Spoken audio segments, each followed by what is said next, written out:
श्री राम भगवान और सीता माता का स्वयंवर। श्री राम भगवान अपने भाई लक्ष्मण और गुरु जी के साथ यहाँ पर सीता के स्वयंवर में आए थे। यहाँ पर बहुत ही धूमधाम से सीता जी की जैसे शादी होती है वैसे तैयारी की गई थी स्वयंवर की। और यहाँ पर उनकी माताएं बैठी जैसे सीता माता की थी और ये पिता जनक थे जो कि बहुत खुश थे कि उनकी बेटी का स्वयंवर है। और ये महाराज यहाँ पर आते हैं महल में और ऊपर बैठने जाते हैं। जब ये बैठ जाते उसके बाद अपने गुरु के साथ श्री राम भगवान लक्ष्मण भाई के साथ महल में आते हैं। इन्हें देखकर ये नमस्कार करते हैं क्योंकि इनके साथ गुरु जी थे जिनको ये जानते थे और इनको प्रणाम करते हैं, आदर सम्मान बहुत ज़्यादा करते हैं, जिसे देखकर कुछ राजाओं को बहुत बुरा लगा और वो ये सोच रहे थे कि अगर उसी से शादी करनी है तो हम सबको यहाँ पर पागलों की तरह क्यों बैठा के रखा है। उसके बाद ये खुशी से सबको देखते हैं और उसके बाद इनकी बेटी सीता माता यहाँ पर महल में आ जाती हैं जो कि बहुत खुश लग रही थी, बहुत खूबसूरत लग रही थी। और इनके अलावा इनकी 3 और बहनें थी वो भी यहाँ पर पधारती हैं। और राम भगवान जी का इन्हीं के ऊपर नज़र था क्योंकि इन्हें पता था कि इन्हीं से मेरी शादी होगी, क्योंकि ये खुद भगवान थे और सीता माता चाहती थी कि मेरी शादी इन्हीं से हो। और जब ये जाती हैं तो सब जगह देखती हैं कि जितने भी लोग आए थे सबको देख रही कि राम भगवान का है, क्योंकि उनसे पहले मिल चुकी थी अशोक वाटिका में जहाँ पर फूल वगैरह पूजा के लेने जाती थी। और राम भगवान जो है उन्हीं को देख रहे थे, सीता माता को। यहाँ पर धनुष रखा था जो कि शिव भगवान ने किसी का वध किया था, जो कि नीचे ही रखा गया था किसी मंदिर में। तो जनक जी ने उसे अपनी बेटी की शादी के लिए रखा था। यहाँ पर ये आते हैं और जब ये उठाते हैं तो इनसे ये उठता ही नहीं है। फिर एक और आते हैं राजकुमार, जब ये उठाते तो ये बहुत घमंड में होते हैं राजा की मुझसे उड़ जाएगा, तो सब लोग हंसने लगते हैं। ऐसे करते करते सारे लोग भरी सभा में किसी से ये नहीं उठता है।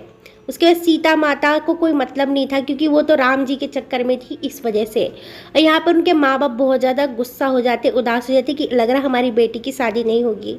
मगर राम भगवान जब जाने वाले होते तो ये सारे भगवान को मनाती कि मेरी शादी उन्हीं से होनी चाहिए, राम भगवान जी से।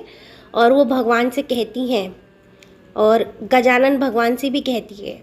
उसके बाद राम भगवान उधर ही देखते हैं जहाँ सीता माता बैठी हैं और वो भगवान थे, उन्हें पता था पर किसी को नहीं पता था। सब लोग उनका मजाक उड़ा रहे थे वहाँ पर कि ये क्या उठाएगा, चूहा पहाड़ उठाने चला, इस तरीके। तो राम भगवान जी यहाँ पर नमस्कार करते हैं इसको, धनुष को, और उसके बाद इसे उठा लेते हैं और सबकी आंखें चकाचौंध हो जाती हैं कि सब लोग बहुत खुश हो जाते हैं कि इन्होंने तो वो धनुष ही उठा लिया जो कि किसी से उठ नहीं रहा था।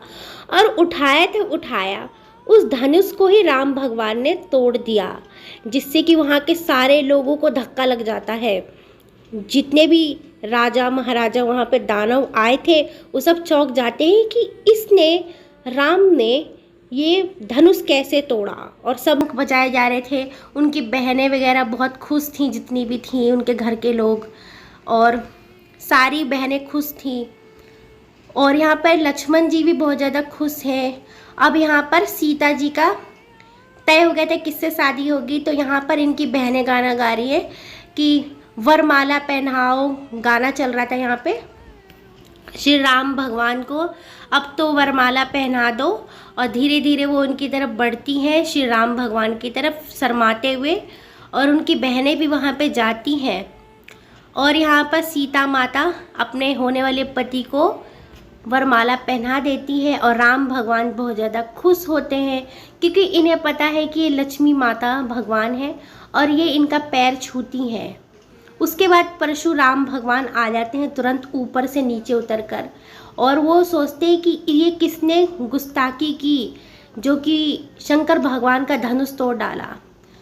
तो यहाँ पर लड़ाई करने लगते हैं ये लक्ष्मण भगवान से और बहुत देर तक इन दोनों की लड़ाई होती है। और लक्ष्मण भगवान जी कहते हैं कि हमने तो बहुत ज़्यादा धनोइयाँ तोड़ दी। उसके बाद राम भगवान उनके सामने हाथ जोड़ते बोलते हैं कि हम आपसे कैसे लड़ सकते हैं, आप तो पंडित हैं, ब्राह्मण है, हम आपसे नहीं लड़ सकते हैं। फिर ये बताते कि इनको इशारे में कि मैं विष्णु जी का रूप हूँ। फिर ये मान जाते हैं कि विष्णु भगवान के रूप में खुश बहुत होते हैं। उसके बाद ये कहते हैं कि मेरे घमंड के ऊपर तीर चलाइए। उसके बाद ये कहते हैं सबसे कि इनकी शादी सीता माता से करवाइए।